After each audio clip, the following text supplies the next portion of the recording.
नमस्कार, मैं डॉक्टर अशोक त्रिपाठी आपका स्वागत करता हूं आपके अपने channel history culture historiography and research methodology में। दोस्तों, जिन लोगों ने अभी तक इस चैनल को सब्सक्राइब नहीं किया है उनसे मेरा निवेदन है कि आप उसको सब्सक्राइब कर लें, जिससे कि आपको इतिहास के संबंध में महत्वपूर्ण वीडियोस की जानकारी मिलती रहे। आइए हम चर्चा करते हैं आज ब्रिटिश काल में शिक्षा के प्रसार पर। आज का जो टॉपिक है वो है आधुनिक शिक्षा का प्रसार ब्रिटिश सरकार की नीतियों के संदर्भ में। मित्रों, भारत के बौद्धिक जीवन में या क्रांति लाने में अंग्रेजी शिक्षा अथवा आप कह लीजिए कि आधुनिक शिक्षा ने बड़ी महत्वपूर्ण भूमिका निभाई थी। इस आधुनिक शिक्षा के प्रसार में बहुत सारे लोग जो थे वो शामिल थे, जैसे ईसाई मिशनरियों, धर्म प्रचारकों, ब्रिटिश सरकार तथा बड़ी संख्या में प्रबुद्ध भारतीयों ने आधुनिक शिक्षा के प्रसार में बड़ी महत्वपूर्ण भूमिका निभाई। ब्रिटिश सरकार की नीतियों, मिशनरियों और प्रबुद्ध भारतीयों के प्रयासों का परीक्षण करने के पूर्व यह आवश्यक है कि हम परंपरागत भारतीय शिक्षा के ढांचे का भी परीक्षण कर लें, जो कि अंग्रेज़ों के भारत में आगमन के समय भारत में विद्यमान थी। उस पर एक सरसरी दृष्टि डालना आवश्यक प्रतीत होता है। मित्रों, प्राग ब्रिटिश भारत में उच्चतर शिक्षा जो थी वो मदरसों में और उसके अलावा जो भारत में गुरुकुल वगैरह थे उनमें दी जाती थी, और जो शिक्षा का माध्यम होता था वो संस्कृत, अरबी और फारसी भाषाओं के माध्यम से होता था। और साथ ही साथ एक तरह से हम ये कह सकते हैं कि उस वक्त धर्म का बहुत ज़्यादा प्रभाव हुआ करता था। हिंदू समाज विभिन्न जातियों में बटा हुआ था और शिक्षा देने का अधिकार केवल ब्राह्मणों को ही था। हिंदुओं की पवित्र भाषा संस्कृत ही शिक्षा का माध्यम थी। मुसलमानों में जो शिक्षा की व्यवस्था थी वो शिक्षा की व्यवस्था अरबी भाषा के माध्यम से दी जाती थी, क्योंकि जो कुरान शरीफ था वो अरबी भाषा में लिखा गया था। फ़ारसी की भी पढ़ाई होती थी, क्योंकि पूरे मध्यकाल में अगर हम देखें तो फ़ारसी भाषा जो थी वो राजभाषा का भी काम करती थी। वो बहुत ही महत्वपूर्ण भाषा बन गई थी और फ़ारसी के माध्यम से पढ़ाई हुआ करती थी। क्योंकि जैसे कि मैंने आपको बताया कि यह इस्लामी संस्कृति एवं प्रशासन की भाषा थी। देशी भाषाएं इस शिक्षा व्यवस्था में पूरी तरह से उपेक्षा का शिकार हो रही थी। जो भाषाएं शिक्षा का माध्यम थी वो जनसाधारण के लिए बहुत आसान नहीं थी, क्योंकि जनसाधारण न तो संस्कृत जानता था, न तो फारसी जानता था, न अरबी जानता था। तो इसलिए जो शिक्षा का माध्यम जो भाषाएं थी वो जनसाधारण के लिए एक तरह से पराई थी। यह शिक्षा पद्धति स्वतंत्र अन्वेषण या स्वतंत्र खोज के प्रतिकूल थी। इन स्कूलों में न तो व्यक्तित्व का ही विकास हो सकता था, न ही बुद्धिवाद का विकास हो सकता था। अतः आधुनिक शिक्षा की शुरुआत का एक ऐतिहासिक महत्व है। दूसरी ओर अगर हम ये देखें, यूरोप के इतिहास का अगर हम अध्ययन करें तो हम ये देखते हैं कि पुनर्जागरण काल के बाद से शिक्षा और विज्ञान इत्यादि के क्षेत्र में वहाँ बहुत क्रांतिकारी परिवर्तन आया। सोच में परिवर्तन हुआ लोगों के। जब सोच में परिवर्तन होता है तभी वो परिवर्तन हमें दिखाई पड़ता है, समाज में भी दिखाई पड़ता है, क्योंकि बिना सोच में परिवर्तन हुए हमें असली परिवर्तन परिलक्षित नहीं होता। ब्रिटिश सरकार ने प्रारंभ में भारत में शिक्षा के विकास में बहुत ज़्यादा रुचि नहीं ली। व्यापार करने के लिए वो लोग आए थे, ईस्ट इंडिया कंपनी की यहाँ स्थापना की थी, और उनका जो मुख्य उद्देश्य था वो व्यापार करना ही था और लाभ कमाना था। सबसे पहले 1781 ईस्वी में वारेन हेस्टिंग्स ने इस्लामी कानूनों के अध्ययन के लिए कलकत्ता मदरसा की स्थापना की और 1791 ईस्वी में जोनाथन डंकन ने हिंदू कानून और दर्शन इत्यादि का अध्ययन करने के लिए वाराणसी में संस्कृत कॉलेज खोला, जो डंकन कॉलेज के नाम से प्रसिद्ध हुआ।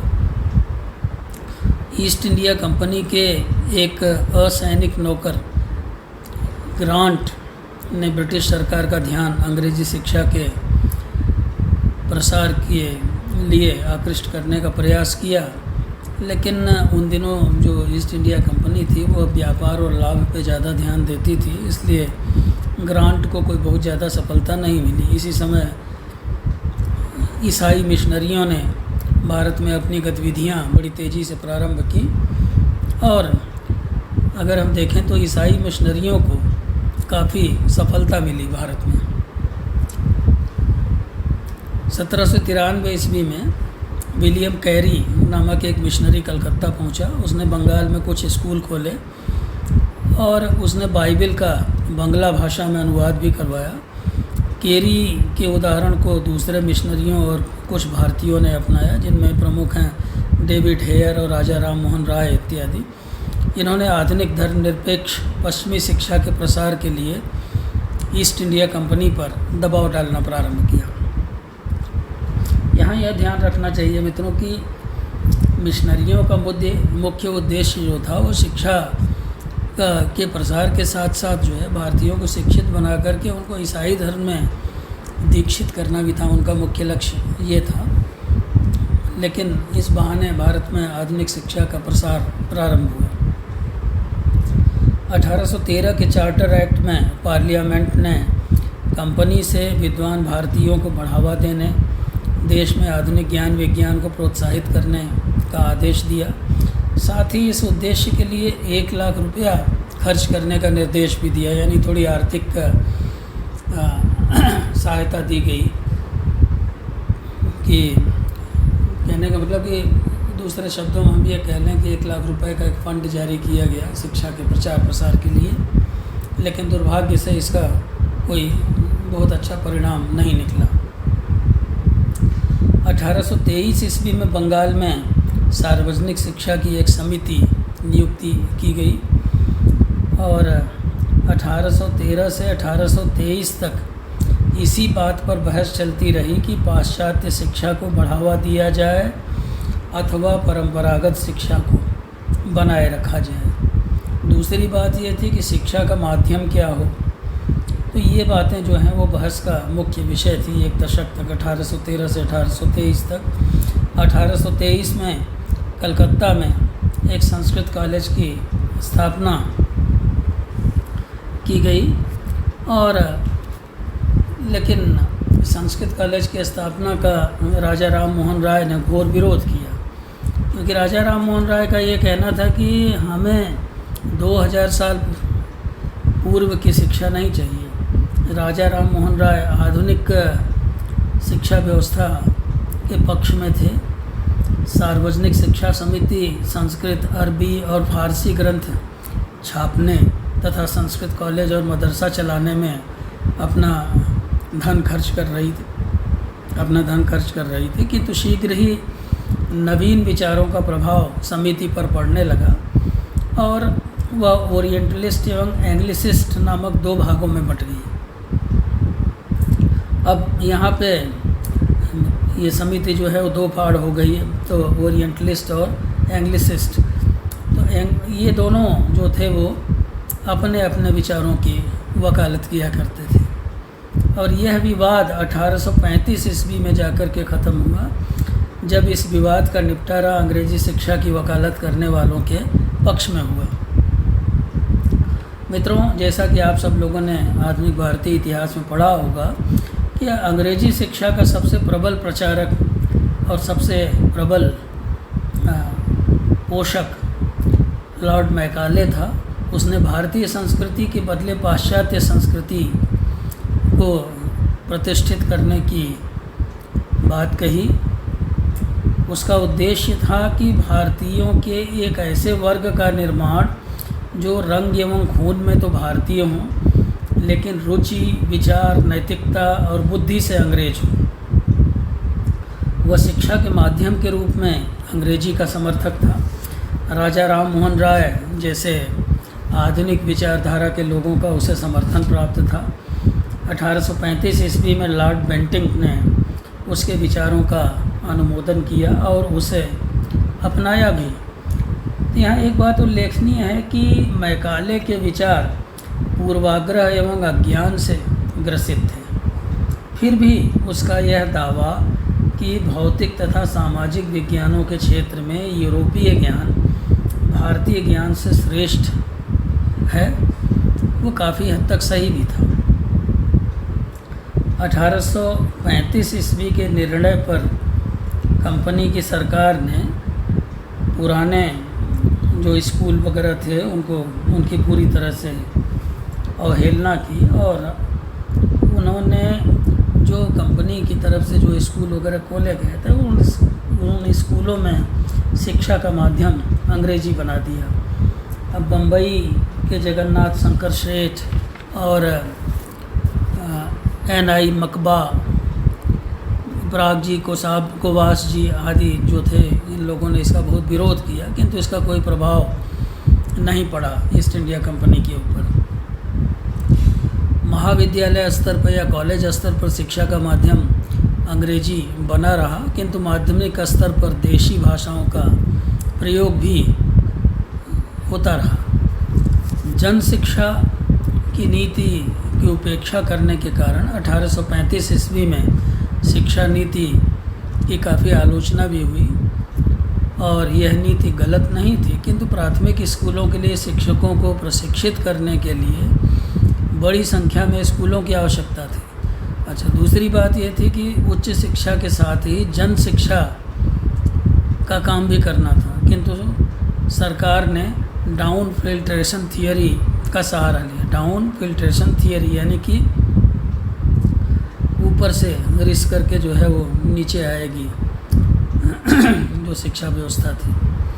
तो यह समझा गया कि शिक्षा उच्च वर्गों से छन करके निम्न वर्गों तक पहुंचेगी। यद्यपि शिक्षा रिस करके नीचे नहीं गई, फिर भी उस समय के राजनीतिक दलों, पत्र पत्रिकाओं, पुस्तिकाओं, सार्वजनिक सभाओं आदि ने आधुनिक विचारों को आम जनता तक पहुंचाने में बड़ी महत्वपूर्ण भूमिका निभाई।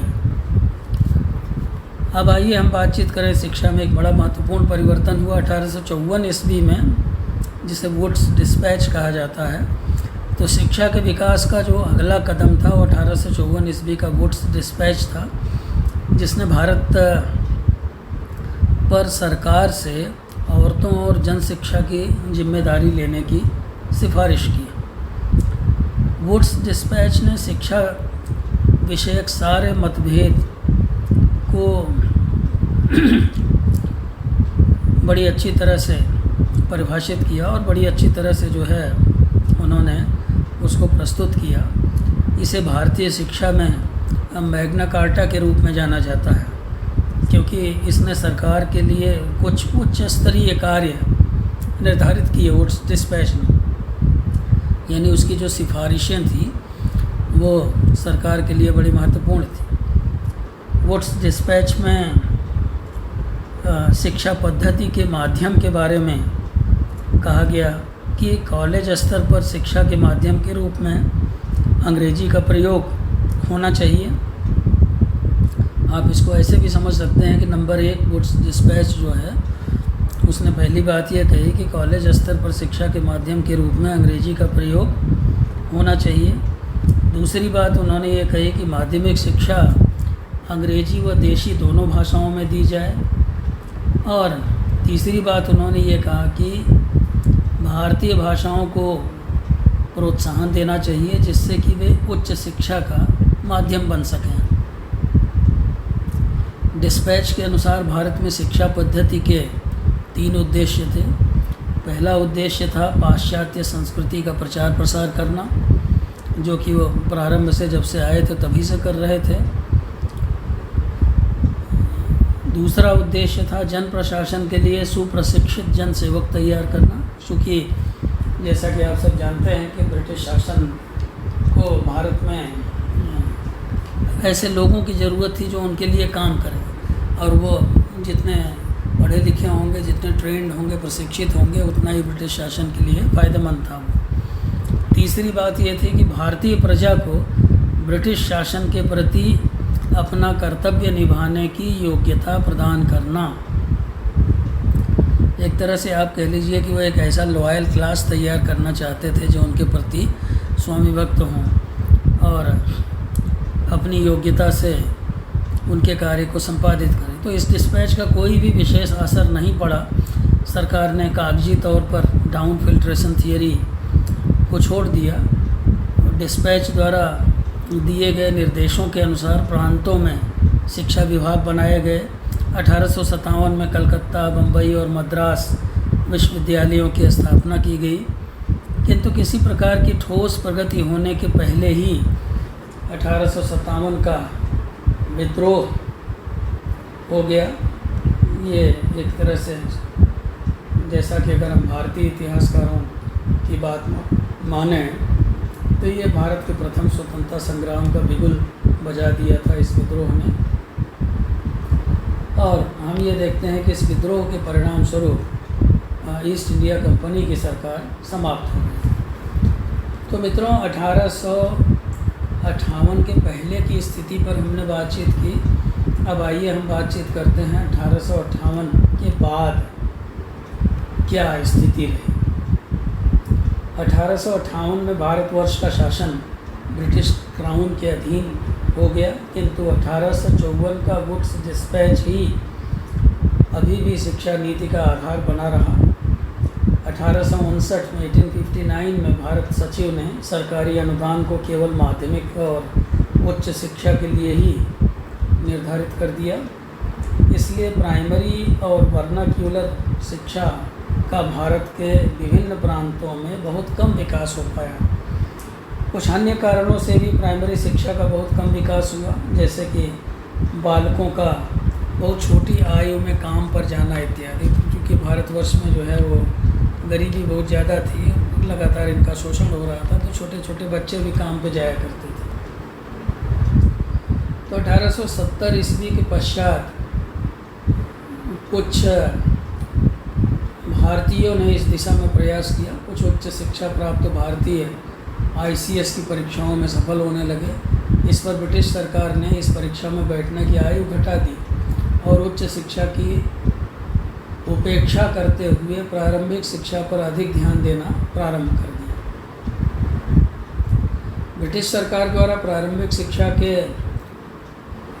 अविकसित होने पर चिंता व्यक्त करना, जहाँ एक और यथार्थ की व्याख्या करता था, वहीं दूसरी ओर उच्च शिक्षा पर सरकार द्वारा खर्च किए जाने वाले धन को कम करने के जो मंतव्य थे उनको भी स्पष्ट करता था। यानी कि जब उन्होंने ये देखा कि भारत के जो लोग थे वो ICS वगैरह की परीक्षाओं में पास होने लगे, तो उन्होंने उम्र तो घटाई है, साथ ही साथ उच्च शिक्षा पे उन्होंने धन भी कम खर्च करना शुरू कर दिया, प्राइमरी शिक्षा को बढ़ावा देना शुरू किया।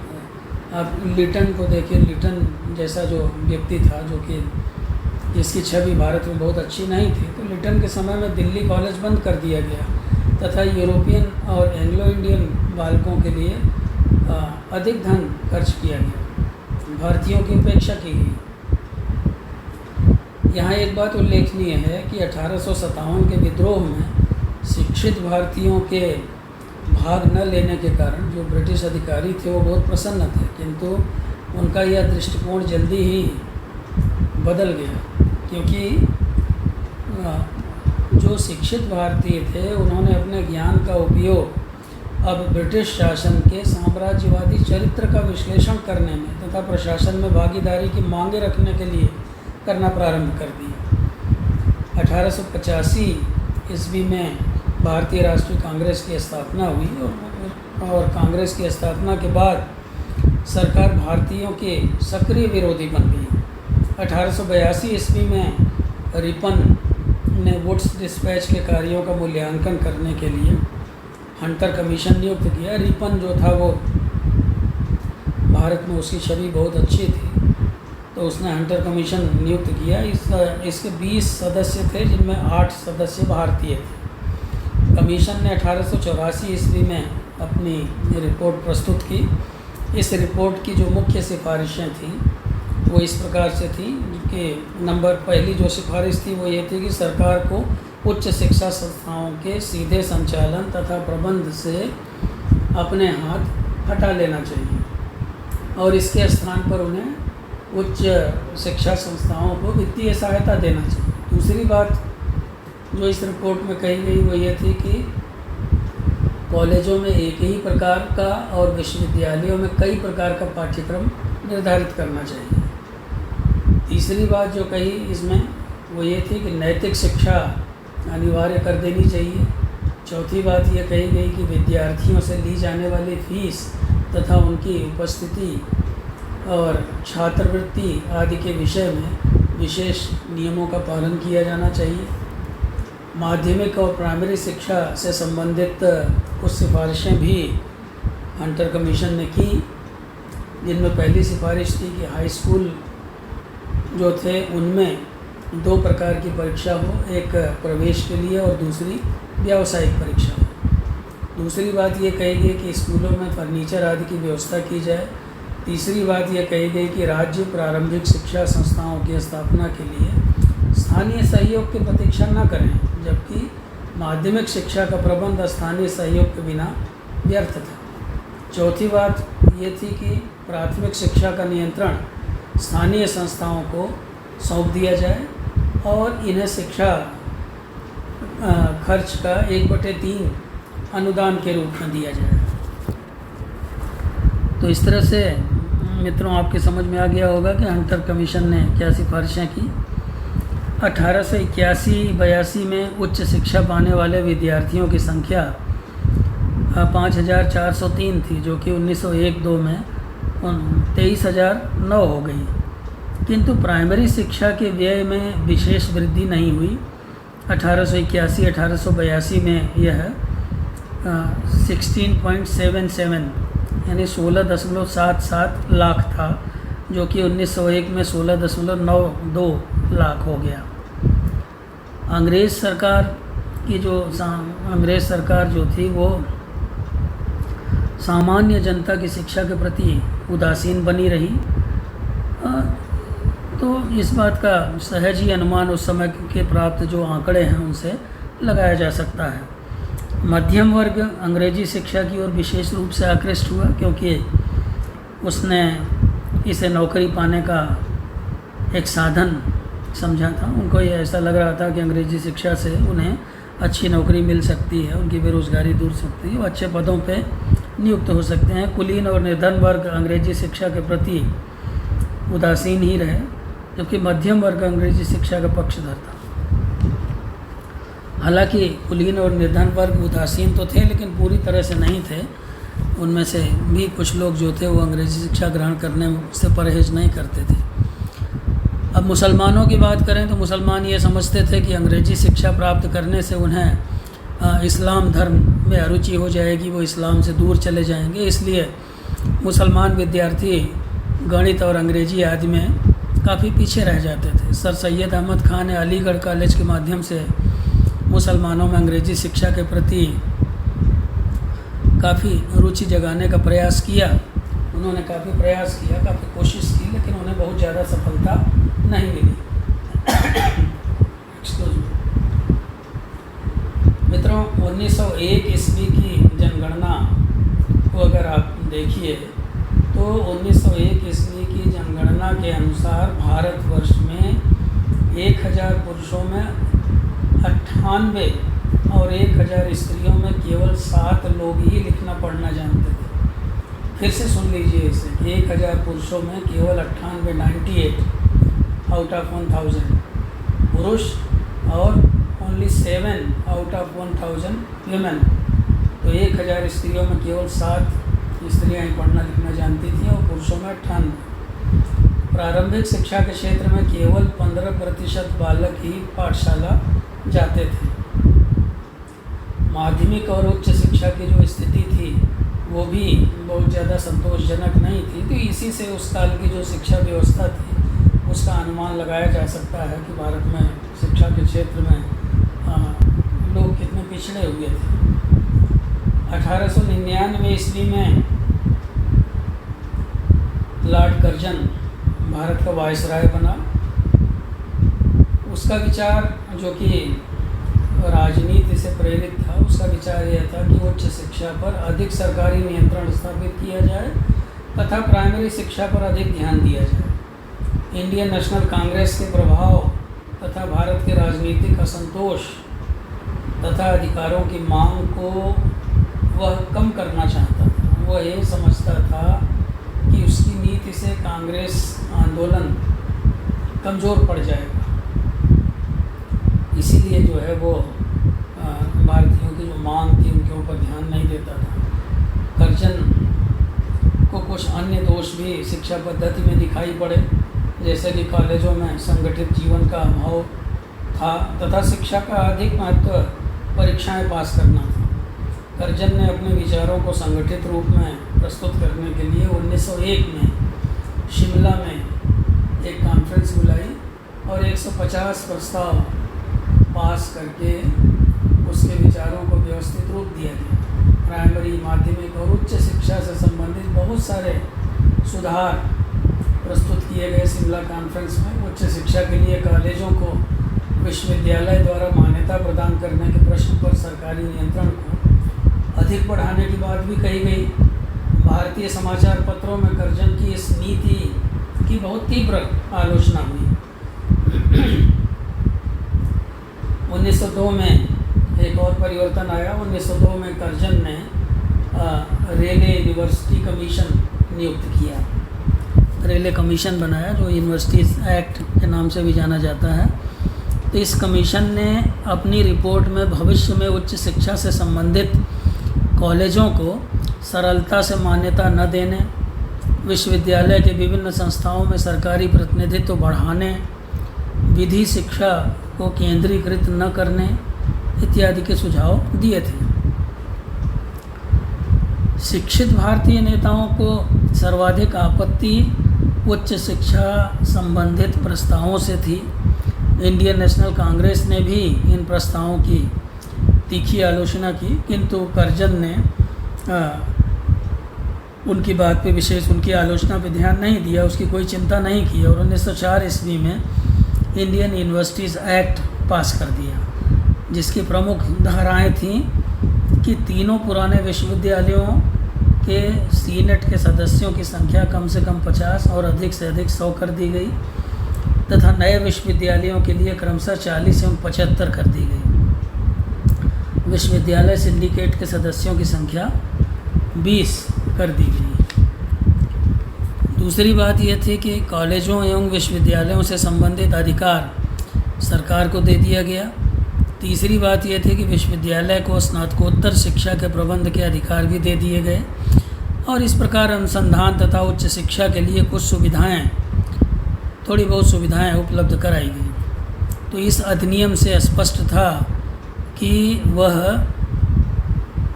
प्राइमरी शिक्षा को प्रोत्साहन नहीं देना चाहता था। उसका वास्तविक उद्देश्य उच्च शिक्षा को सरकार के नियंत्रण में ले आना था। कर्जन का लक्ष्य उच्च शिक्षा को नियंत्रित करके भारतीय राष्ट्रीय विचारधारा का दमन करना था। भारतीय राष्ट्रीय विचारधारा या राष्ट्रवाद की जो भावना थी, उस भावना को समाप्त करना चाहता था। इसके अधिनियम से यह लाभ हुआ कि विश्वविद्यालय केवल परीक्षा संस्थान के विश्वविद्यालय जो थी वो केवल परीक्षा संचालन की संस्थाएं नहीं रह गईं, बल्कि वे शिक्षण संस्थाएं भी बन गईं, जिससे कि आगे चल कर के उच्च शिक्षा का स्तर काफ़ी बढ़ा। तो मित्रों, हमने थोड़े से समय में वॉरेन हेस्टिंग्स से लेकर के लॉर्ड कर्जन के समय तक ब्रिटिश सरकार की जो नीतियां थी शिक्षा के प्रति, उस पर विचार विमर्श किया। उनकी जो नीतियां थी उनके क्या परिणाम हुए और किस तरह से शिक्षा को, आधुनिक शिक्षा जो है धीरे धीरे कैसे आगे बढ़ी, इन सब बातों पर हमने चर्चा की। तो अगर आपको यह वीडियो पसंद आए तो आप इस चैनल को लाइक कीजिए और सब्सक्राइब कीजिए।